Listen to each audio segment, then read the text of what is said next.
politically surcharged election season, we are finally heading towards the final phase of 2024 general elections, which will be held in less than 48 hours from now.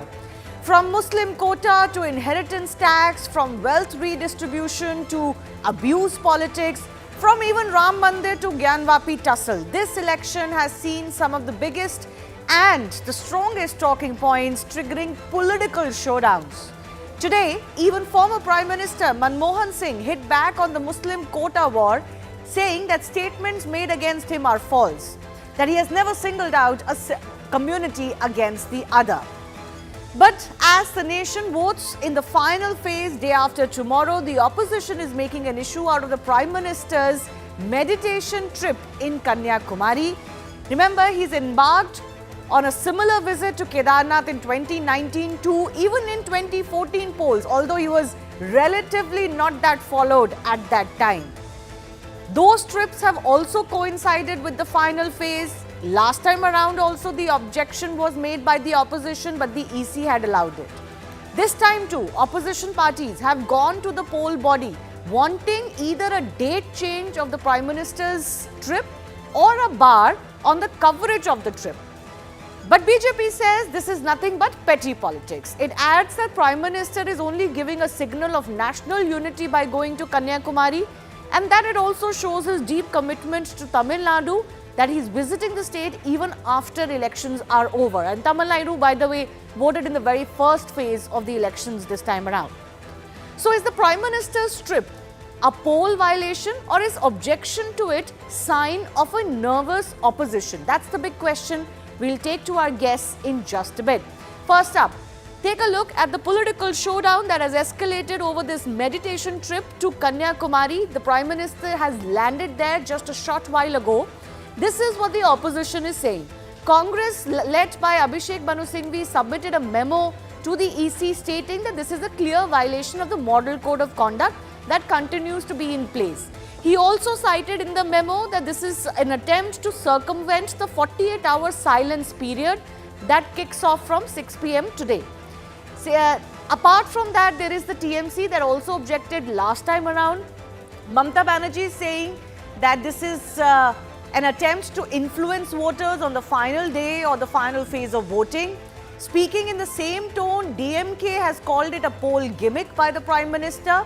And RJD leader Manoj Jha added to the opposition tirade against the PM, calling it pakhand for votes. There are obviously some opposition which is technical, while other opposition has been a little bit personal as well.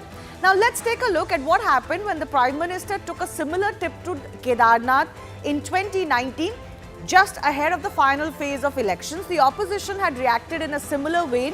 At that time around, the TMC had actually gone with an official complaint to the EC.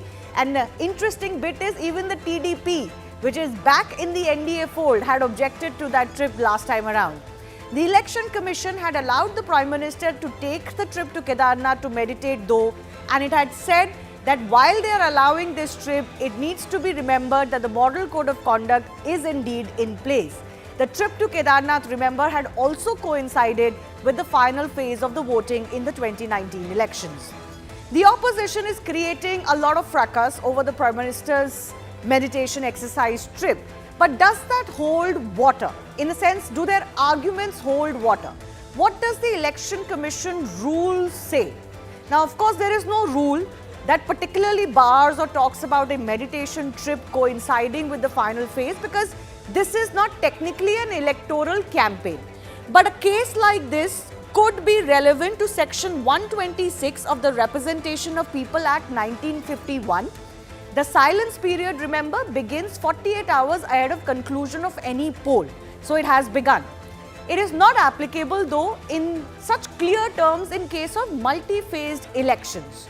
So in a multi-phase elections, there is no bar if a content of any election campaign or an event relates to a subsequent phase. There is also no bar if one does not talk directly about the locality where the election is taking place from another locality.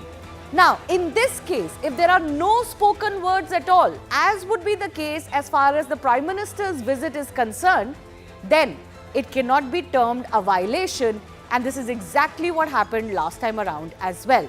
Now, the bigger question is whether a trip like this by the Prime Minister is really crucial for any side. Is it crucial for the BJP to win the elections? Is it crucial for the opposition to be able to mount a challenge? I just want to present to you a few cases of similar events by the Prime Minister or an event by the Prime Minister not directly connected to elections that took place on polling days in the past. One of those examples is the Telangana state election. The date was 30th November 2023. The Prime Minister had left for Dubai to take part in the COP28 summit that time around. Remember the results in Telangana? The Congress won the state elections. Similarly, let's talk about Karnataka. These elections were held on 10th May 2023. The Prime Minister visited Rajasthan to dedicate and lay foundation stone of infrastructure projects that very day, and yet the BJP lost that election. PM also visited Karnataka, Tamil Nadu, Andhra Pradesh and Telangana to dedicate and lay foundation stones of projects in 2022 on the day of Himachal Pradesh state elections, and BJP lost those elections as well. These are now live visuals coming in from the temple which the Prime Minister is visiting on this meditation trip.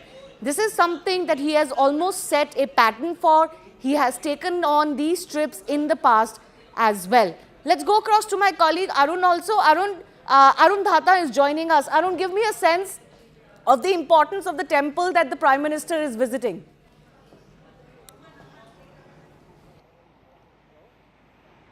Well, see, these are the visuals that we see on your screen of Prime Minister Modi visiting the Bhagwati Amma temple, which is in the close vicinity of Swami Vivekananda Rock Memorial. And the location is right behind me. Of course, we don't have the access to go to close to that venue, but we can show you from the outset. And this is a wonderful location. Remember, this is the last land or piece of land that we can see, because beside that we can see three oceans are coming together, and therefore you see three different colors of the water.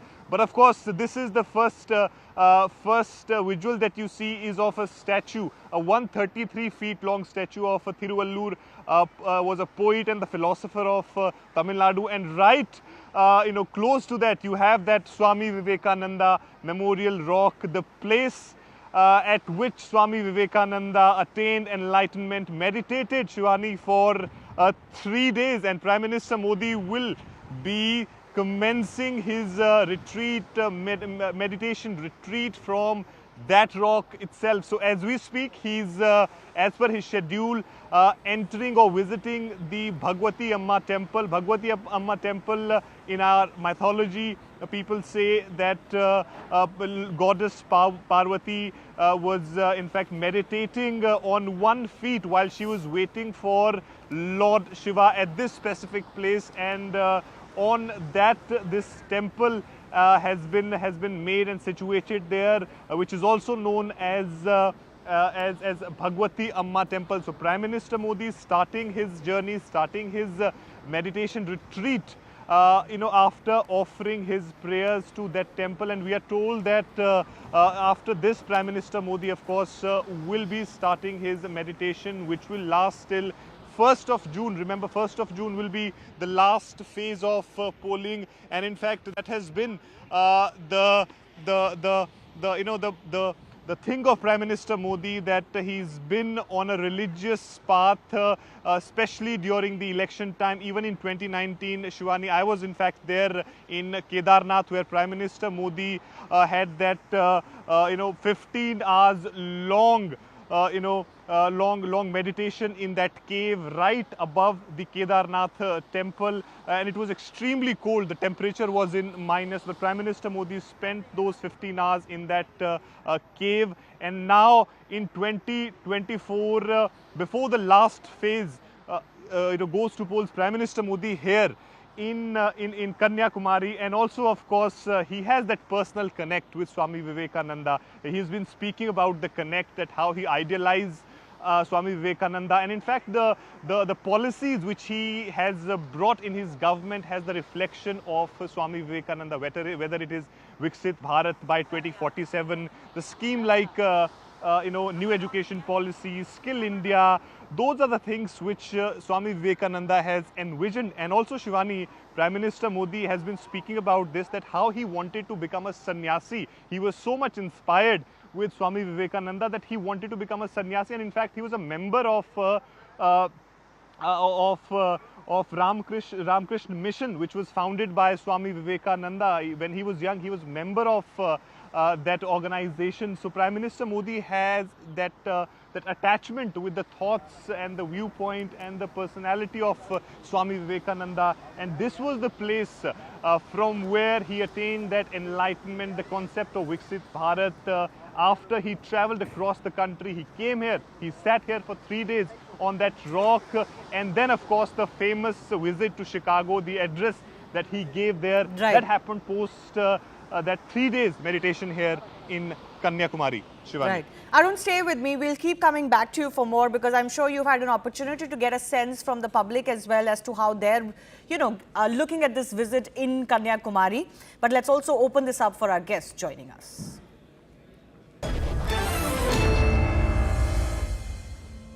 Joining me on the show, Dr. Mohammad Amin is ex-joint director of the Election Commission of India. Siddharth Yadav from the BJP is joining us. Also, Dr. Pooja from the Congress party is with us. Dr. Pooja, I want to begin with you.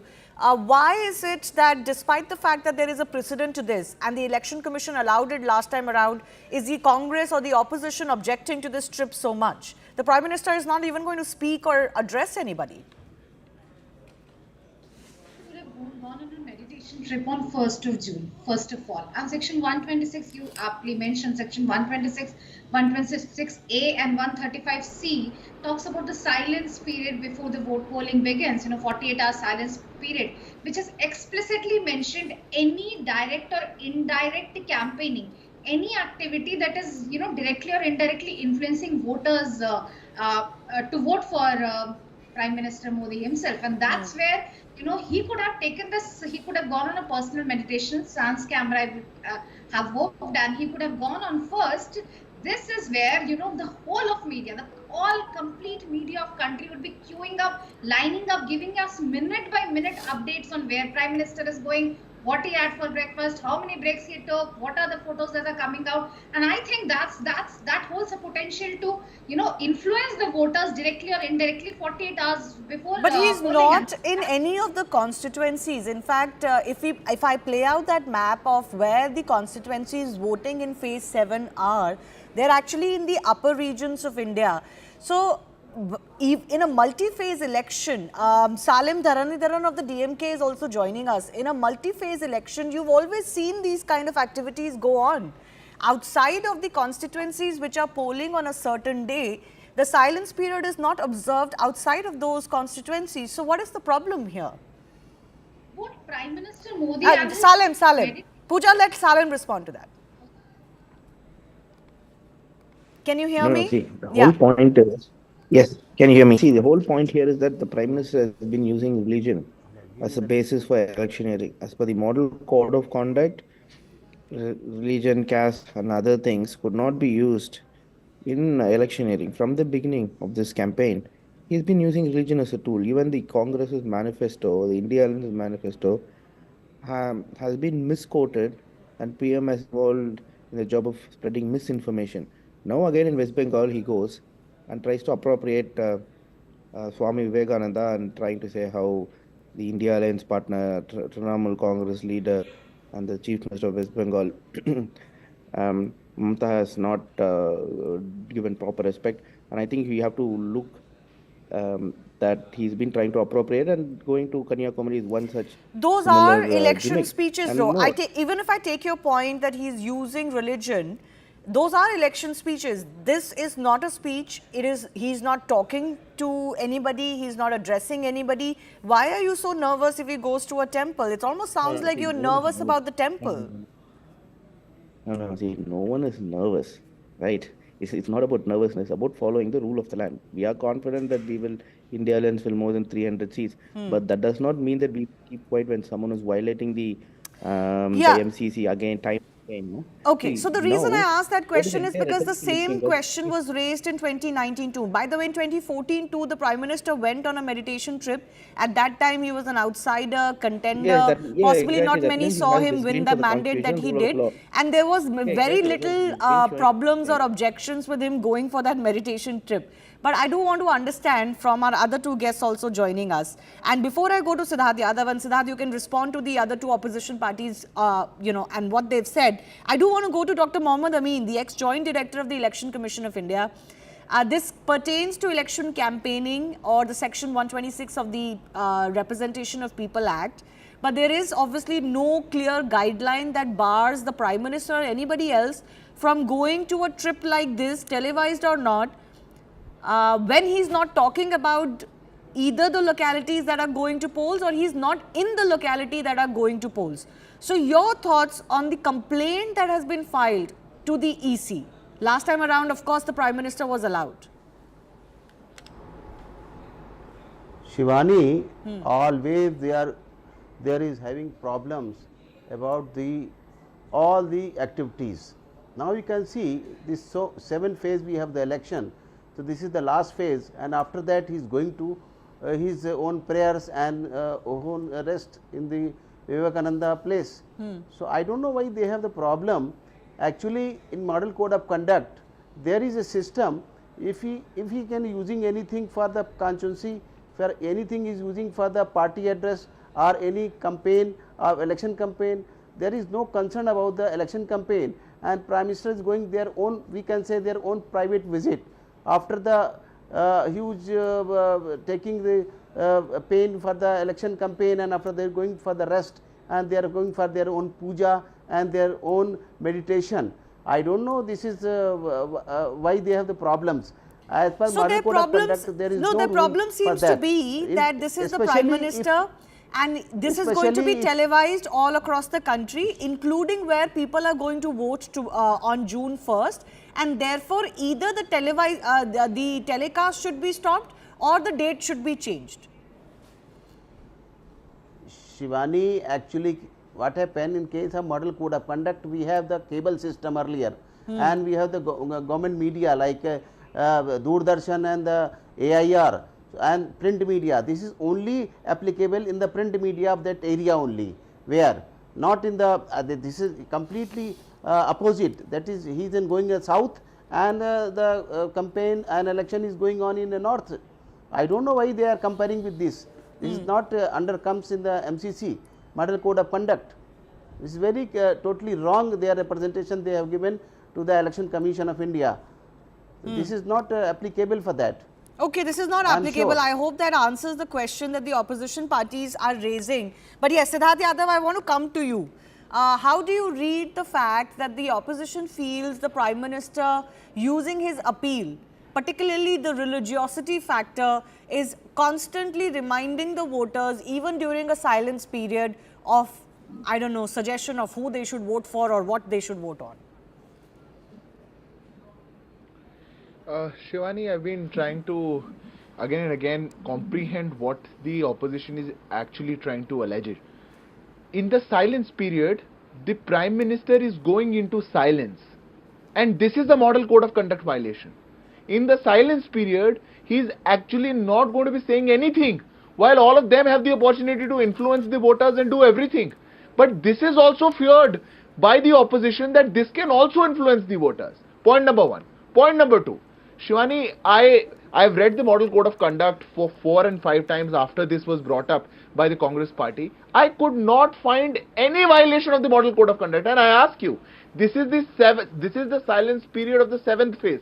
What about the silence period of the 6th phase? What about the silence period of the 5th phase? When the election is happening in phases, the silence period was observed for the 6th phase, but the campaigning was happening in different areas. The Prime Minister was doing rallies, the Congress party was doing rallies, and the same was being televised all over the country. So this is not how the Model Code of Conduct has to be understood or has to be read. The Congress party also knows. We know it for a fact, and I'll just take 10 seconds, that everybody has to go someplace after the elections are done. the Prime Minister is going into a sadhana, someone will have to go to Tihad, someone is probably going to go to Bangalore, to Bangkok, someone is probably going to, offer some chadar someplace. Everybody have their plans. But I can't find another reason other than the persistent, what do you call it? The persistent disbelief and the persistent animosity against the Sanatan beliefs that the Congress party has brought it up. Was it any place other than a sadhana or a temple? I'm sure the Congress party would not have objected it to. This is absolutely absurd.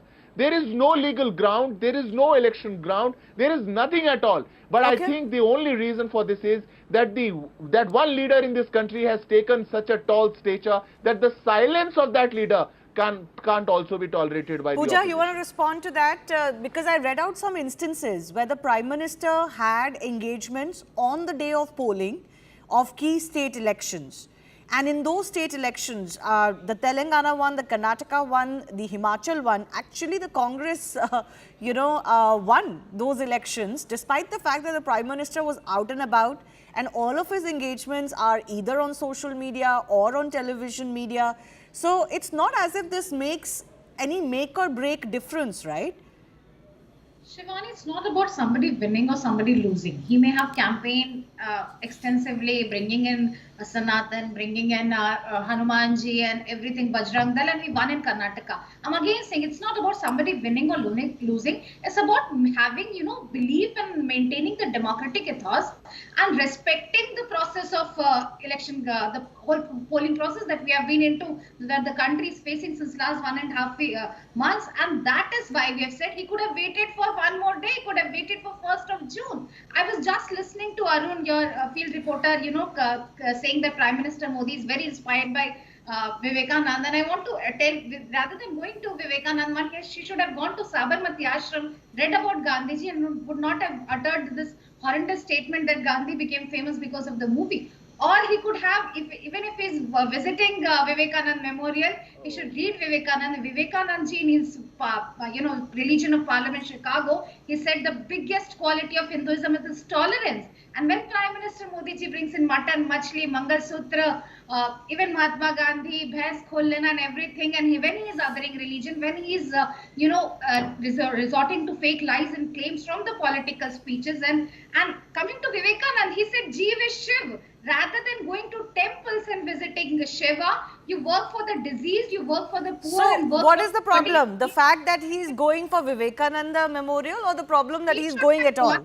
Again, Shivani, I'm saying he should have gone on 1st of June. He was happy to, we won't have raised any objection. It's a democratic process. He should respect. And, everyone in media, right from, I've been on TV since 3 p.m. and everyone he has reached, he will be taking vote. Now you're showing. Well, that comes with the territory, no? There was a time when the Congress leaders were the biggest leaders or the tallest leaders in the country. All of their movements were very closely tracked. Today, some of them may not want their break to be televised, but tomorrow there could be a change where there is a Congress Prime Minister and his or her movements could also be very closely tracked. This is the Prime Minister of the country at the end of the day. Okay, anyways, let me bring in Pranay Agarwal, political analyst, backs the BJP, leans towards the BJP, joining us. Is there a problem when the Prime Minister is seen using his capital, both political capital and just popularity capital, while elections are still taking place? He may not be speaking, he may not be doing a speech, this may be private, but nothing is purely private when it comes to the Prime Minister. If there were no cameras at all, then it's a separate matter. Do you see this as a problem?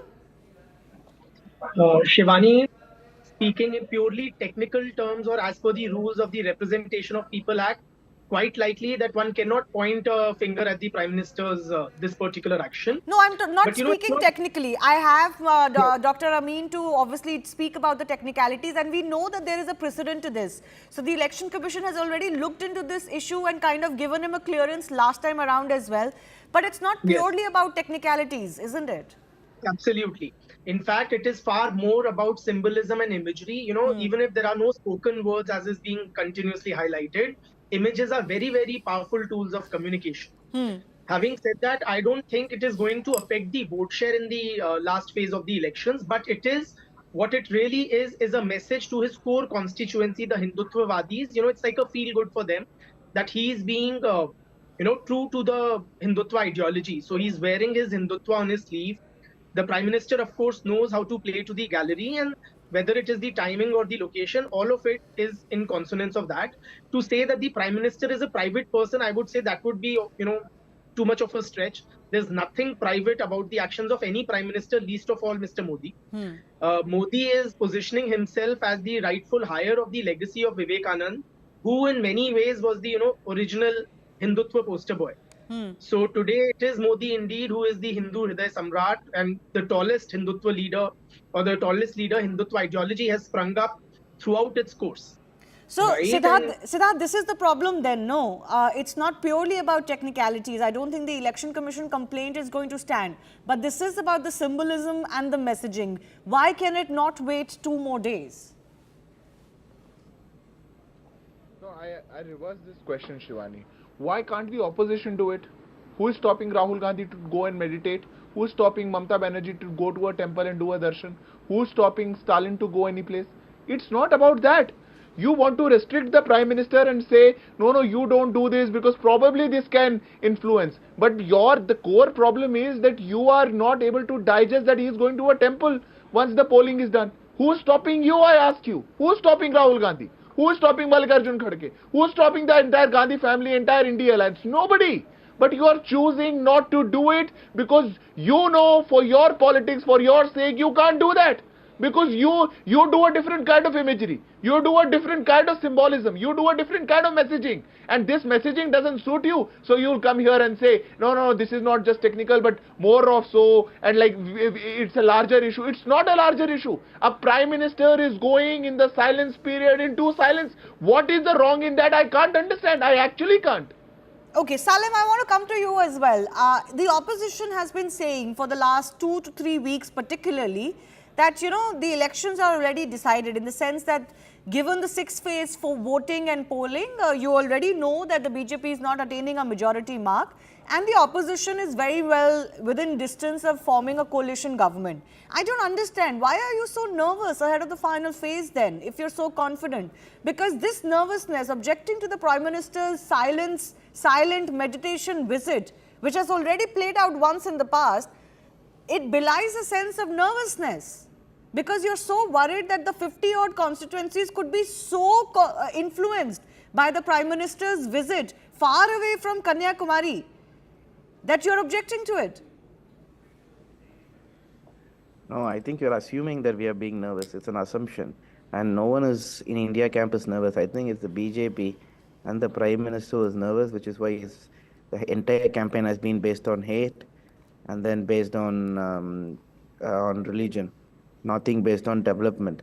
See, I would like to report for the expert from Election Commission when he said that no, only in the local newspaper where the elections are going to be conducted, there can't be any advertisement. But Prime Minister is a national figure.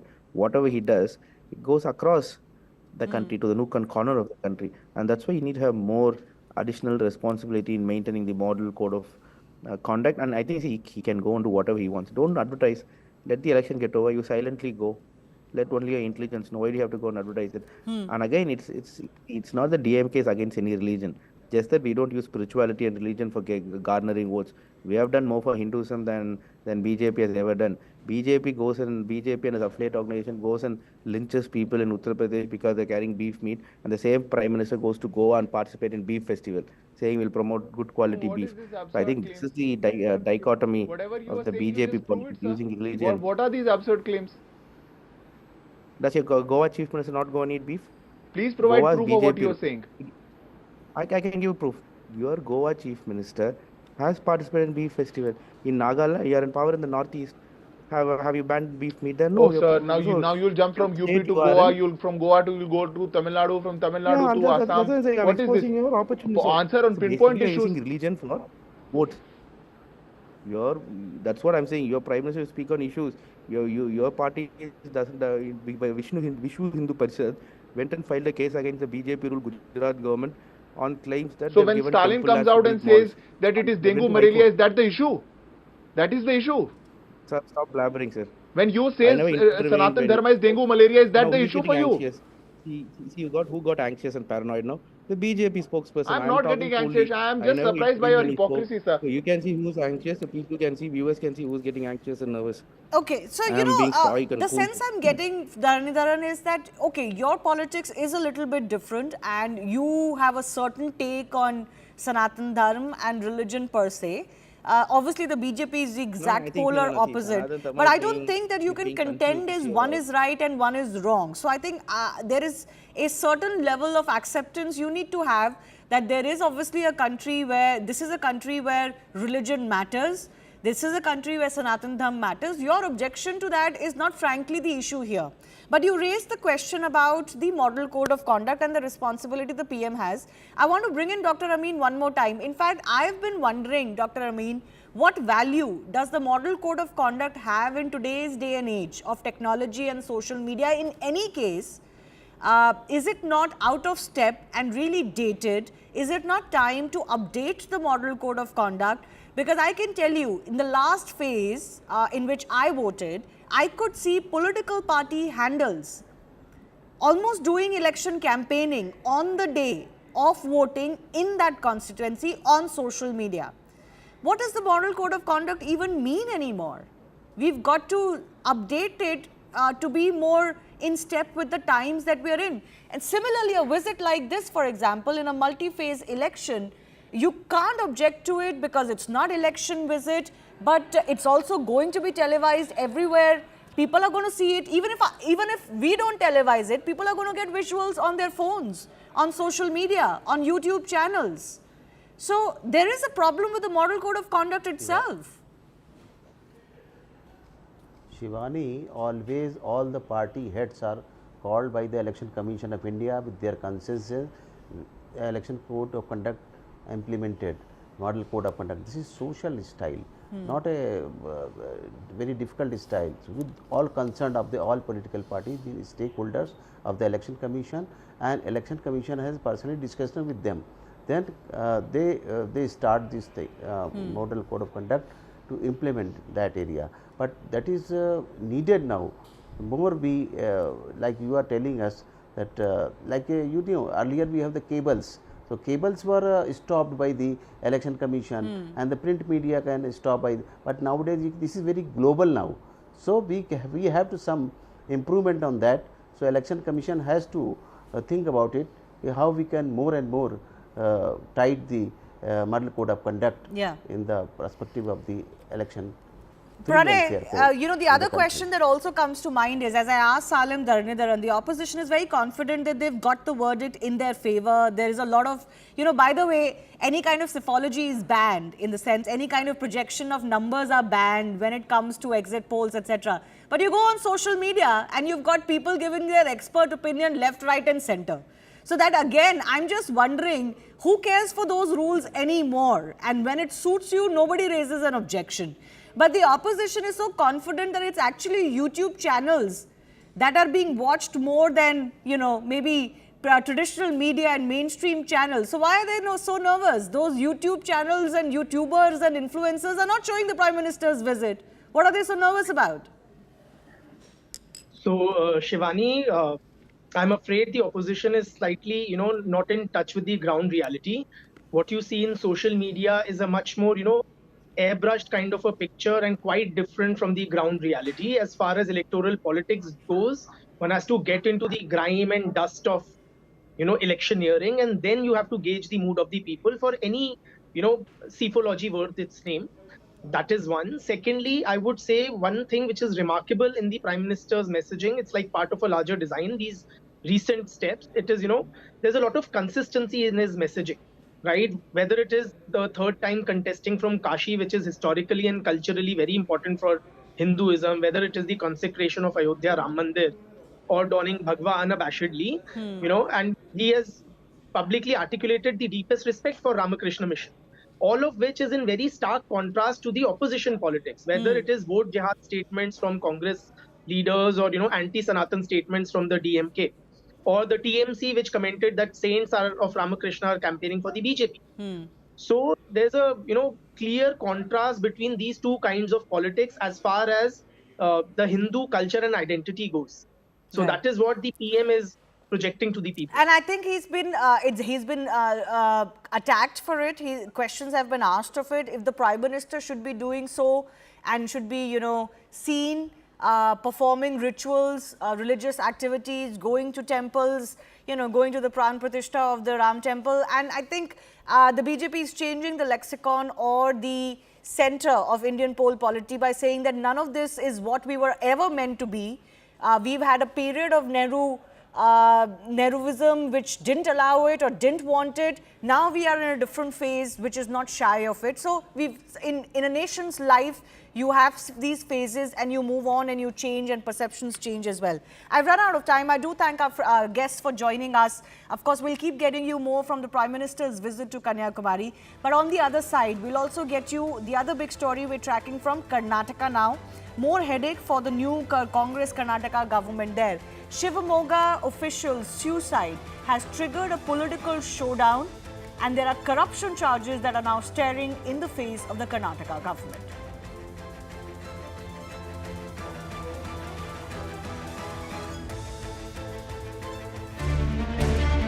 The 2024 general elections, we're in Pilibhit, Kerala, Attingal, Hyderabad, Noida, national capital, Hyderabad, Pathanamthitta. There's a funny joke today on WhatsApp. If Rahul Gandhi really wants Pinarayi Vijayan to go to jail, people should vote for Modi. Nepotism, corruption, anti-development. My good friend Nagendra Sharma had put in कि ball में अब shine नहीं रही. अल्लाह का करम है, पतंग गरम है. Employment is a huge issue. बहुत सारे सोसाइटी में नो वोट नो रजिस्ट्री का कैंपेन चल रहा है. हम लोग उसी के साथ में जाना चाहेंगे. There is a huge anger against the present government which is steeped in corruption. They are not in a position to even pay salary and pension to their own employees. Voice of the voiceless.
Just me exercising my democratic rights as a young person, making my voice heard. We want to see change, we want to see a better country, a better future for all of our young ones that are following us.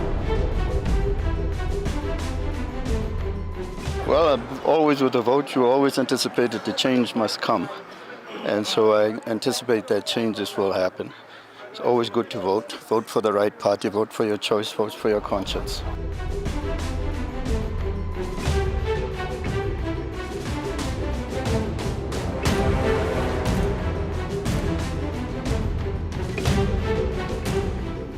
We have seen so far the process is going smoothly. It is well organized. People are turning in numbers. You can see the law and order enforcement, they are out there to make sure that people are confident enough to come in and exercise their right. We have reports of machines that are not working in some areas of Mpumalanga, and their solutions are being found where people are given the chance to vote manually.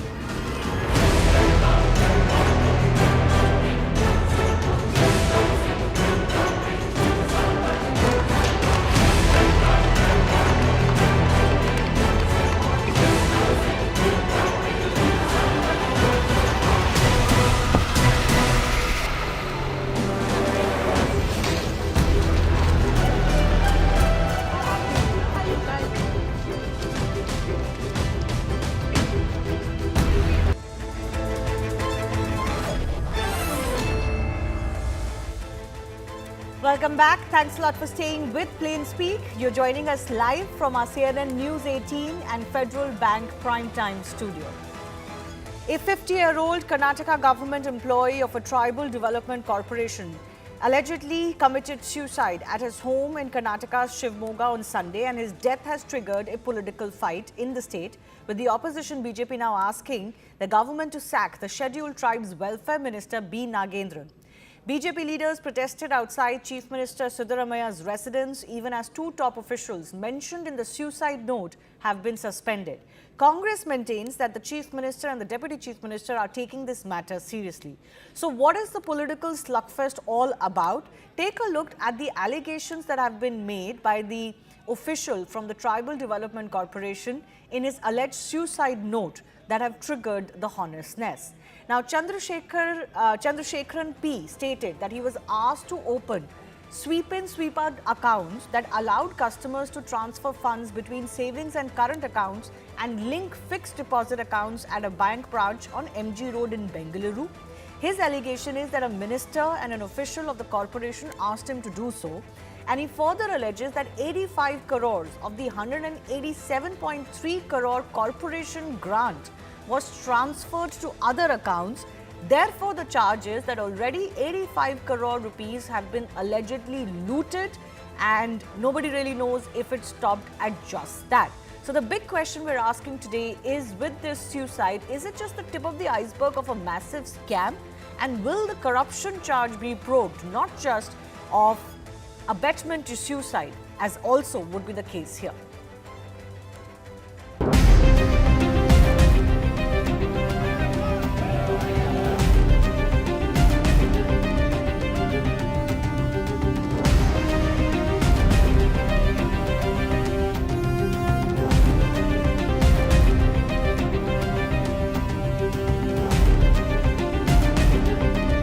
In the FIR, there is not clearly mentioned the names of the minister or the chief minister is not been mentioned. It is clearly mentioned in the suicide note that the abetment happened because of them.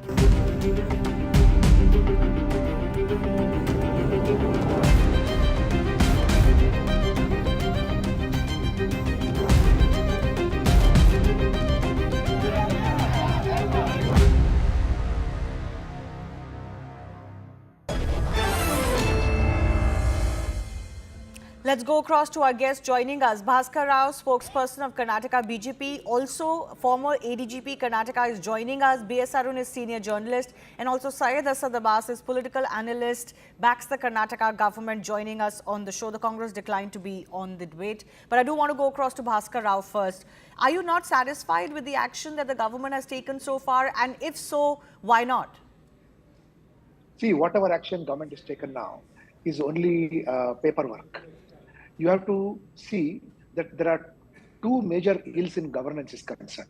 The first is to absolutely brazen disregard for financial propriety. That is number one. Number two, this is become an era of oral orders, no written orders are concerned. When a couple of chairs and tables have to be purchased in a particular government department, the concerned minister and the topmost people swoop down like eagles to extract their commission. How can the minister say that he is not aware of 85 crores having been transferred and amounts having been transferred upon them? So now the unfortunate Chandrasekharan has sacrificed himself, because there is no way in which such a huge amount can be recovered. If we really see what the money trail is over there, money gets transferred from one bank or one branch of Union Bank of India to other branch, and from there it moves over to several other branches. And what we have been maintaining in BJP, that the Karnataka Congress party has been an ATM. Means take out money left, right and center and send it here and there. Nagendra, being a very ordinary minister with not much of political backing, for the sake of 85 crores, he can easily be sacrificed. Protesting against this minister, we are protesting that the Honorable Chief Minister himself was in the knowledge of things. And Karnataka has over 75 public sector corporations. God knows from where all, how much of money has been transferred left, right and center. Only a white paper on that can tell us how money has been removed. Because the finance department comes directly under the chief minister. The CM also has a vicarious responsibility. Here the mean, the Nagendra or a minister cannot plead ignorance that I was not aware of it. Well, And then so far, there's been no action on the minister. I don't think there's even a probe as far as the corruption element is concerned. They will not do it, Shivani. They will not do it because now, in any case, after the elections, they are going to have a reshuffle and they are going to remove this fellow. So now 85 crores gone, minister also gone, and things will start going one after the other, and this subject will be soon forgotten. And tomorrow, today night, Prajwal Revanna is going to come, and in a couple of days, you have the exit polls and then the poll results coming in. So all efforts are being made to time this in such a way that this should be absolutely forgotten. In fact, this is something in which the Honorable Chief Minister himself should own the responsibility, because such a huge amount of money goes into some unknown and absolutely unheard of accounts over there. See, every corporation is supervised by a department, and the department is supervised by an IAS officer in the government. None of these people are aware that such a amount of money does that sound believable, or is this just tip of the iceberg of a that's massive scam? Actually, this is an era. See, this is an era of oral orders. Now, this poor fellow Chandrasekhar has become a victim of the minister because the MD is pretending that he is not aware, and then the branch. And another thing that you have to keep in mind is the greed of the commercial banks at the end of March.